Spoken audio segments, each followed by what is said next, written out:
just want to give you guys a quick video of instruction of how we run our base outside zone play, which is what we call 38 base.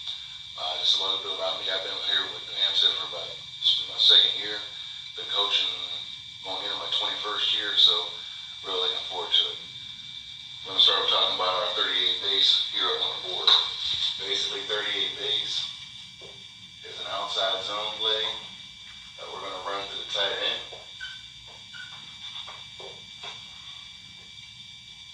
Basically, I'm going to put up a 4-3 defense up against 38 base. So I got my shade, my 3, depending on what he does. We like to get the Willie linebacker out of the box so it gives us more blockers to block against their defense. Usually he likes an apex, but sometimes they might do something where they drop a safety down a little bit. Just for argument's sake, we're just working this way for right now.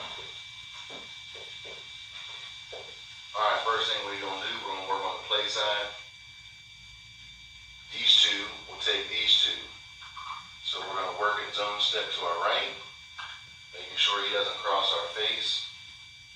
These two got these two. So again, we always got to keep our eyes up.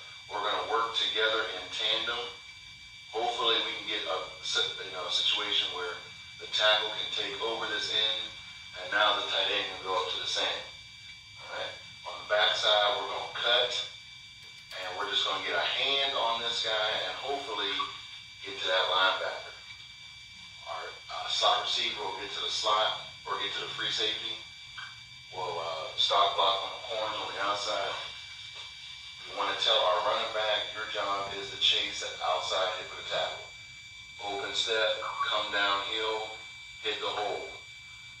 If this linebacker flows a little bit too fast and we get a good job on this guy, you can always cut this thing back. Alright? That's 38 base against a 4-3 defense. Just a little bit of what we do here at New Hampshire High School. I appreciate your time, and I look forward to doing more videos in the future talking about